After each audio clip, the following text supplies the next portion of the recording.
mean that if anyone here is not a Catholic, or not a believer at all, or of a different faith, I'm in solidarity with you. I love you. I thank you for being here because you get it.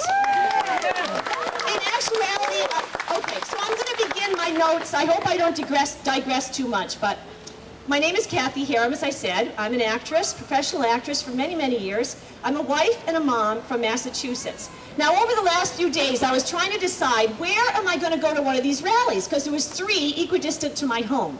And then when I found out my wonderful 82-year-old mom, mother of 12, 34 grandchildren, with a lieutenant colonel as one of her sons 4 times in Iraq, thank you very much. When she decided to come with me, I said, well, I'll go to Newport, because I'll just come down from Mass, pick her up. But then I realized it doesn't matter where we go for this rally. We could get on a plane and go to California. This is not a local issue. No, this is an American issue.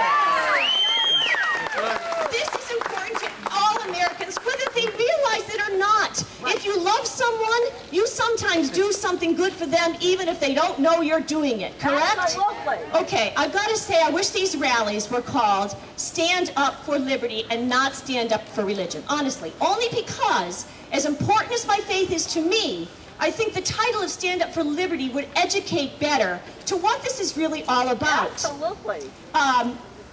The freedom of religion and freedom of conscience, protected and solidified over hundreds of years by the First Amendment for all Americans, is a freedom issue that affects or will affect everyone, believers and unbelievers alike. Correct. You don't think that some nice humanist or atheist or pagan down the pike, something's going to come down, the government's going to say to them, you know what, there's this little chip with all your medical data, all your private stuff that we just want to embed in your skin. We've already experimented with pets and Alzheimer's patients, so can we just put this in your skin? And the government is telling you, oh, you've got to do it. Trust me, just do a little education. The science is like 2 weeks away, okay? You're going to tell me it's only Catholics who are going to say, I don't feel good about that. Not even on a religious, but my conscience is conflicted, okay? This is about everybody, okay? This issue is not about birth control, it's about government control. Make no mistake about it. Make sure everyone knows it. Get in conversation. It seems to me that the timing of pushing this HHS mandate to try and force the Catholic Church and her ministerial organizations to betray its central, unchanging moral dogmas is brilliantly diabolical. The government knows, and forgive me for mentioning this, but it's the truth. The government knows that the Catholic Church is culturally out of favor right now. Not only because her teachings go against the grain of sexual hedonism that our culture embraces, but because the Church is going through a painful process of purging itself from the sexual perversion from within its own family. And without excusing any of the gross sins of Catholics, past, present, and future, sadly these same sins are systemic throughout our sex-obsessed culture. So that's all I want to say right there with that. The powers that be also know that there are many Catholics who are seriously uninformed about what the teachings of their faith really are. I know, I was uneducated about this for years, and I went through Catholic school through high school. The government, aided and abetted by top government officials who self-identify as Catholics, has convinced these uninformed Catholics that because they have personally decided that the Church is wrong about birth control and other moral teachings, that the Church needs to change to suit them. What? No way. Even if only the smallest minority of Catholics were still obedient to the moral teachings of the Church, even if every Catholic were to reject the teachings of the Church, our Pope and faithful bishops and priests and religious, and the majority of them are brave, prayerful, and obedient to Christ, no matter what the press would have you believe, they would have every right, no, they would have the responsibility to preach and teach and admonish us to behave in a way that is pleasing to God. Because the teachings of the Church promote genuine sexual freedom and are a sure guide to the fulfillment of the human person, body, mind, and soul. The bishops cannot worry about being popular, either to us or the government, because our very eternal souls are at stake.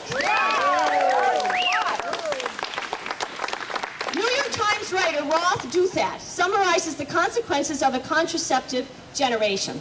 And our bishops are not just doing this for the faithful. They're not not imposing the Catholic faith on anybody. But if Catholics really live Catholicism, if Christians live biblical Christianity and righteous Jews, it will change this country. Because what's happened is clear in our face, the facts of what a contraceptive generation has done. This New York Times writer says, the world that contraception has made is a world that de-emphasizes the moral weight of the sexual act, while insisting on the centrality of perpetually fulfilled libido to human contentment. He said contraception has created a world characterized by steadily declining marriage rates, steadily rising numbers of children born out of wedlock, birth rates that have fallen well below replacement levels across the developed Western world, and millions upon millions and upon millions of abortions. In general, the sexual culture that contraception has created in our culture that treats the stuff of human life and even life itself as a commodity to be bought, sold, mass-produced, experimented upon, and kept on ice when necessary. Is it any wonder our Catholic bishops want to teach us, preach to us, and allow us to be a witness to the world? They must. They have to, for the good of mankind. People also falsely believe that the egregious human rights violations so prevalent in other countries could never happen here. That is a falsehood. It is no coincidence that the dramatic escape of Chinese pro-life activist Chen Guangcheng escaping to this country came at this time in history. Here is a blind, self-taught lawyer who was physically abused, who was imprisoned and under house arrest. His family, his child were abused and persecuted.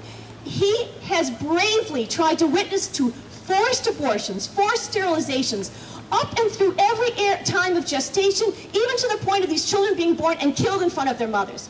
Can you imagine these couples trying to escape because of this one-child policy so they can have their second child? Now, if you're rich, if you've got the money, you can buy the government. You can pay the fines. Or if you're high up in the Communist Party, oh, all of a sudden, there's a second child. No one's going to say anything. But for the rank and file people like us, would you live in a country where there's a one-child policy? Tell me, would you? No! But we are one step away from that. We are one step in this country away. Do not be mistaken. Because that's what happens when you allow a government that much control over your faith, your conscience. That's exactly what will happen. Just talk to Mr. Chen, Mr. Guangcheng about that. He'll tell you. Destroying something is so much easier than fixing it or creating it anew. If we let the government destroy our First Amendment liberties, we will face many, many years of dark times and persecutions. Make no mistake. Again, this is not about taking anyone's birth control away. Look at, I'd love it if the Constitution actually wrote, I could rewrite it, and it would say, the Constitution guarantees the pursuit of life, liberty, and the pursuit of happiness for every life from conception to natural death. You know what? It's not explicit. It's implied for any reasonable person. But this is not about birth control. No one's forcing anybody to give up their birth control, their legal abortions. That's not what this argument is about. This is about basic constitutional liberty. The HHS mandate is about our government trying to diminish the potential for God-fearing, God-loving Christians from informing and helping to form a moral people based on the laws of God. These same laws of God have informed and helped form our very Constitution.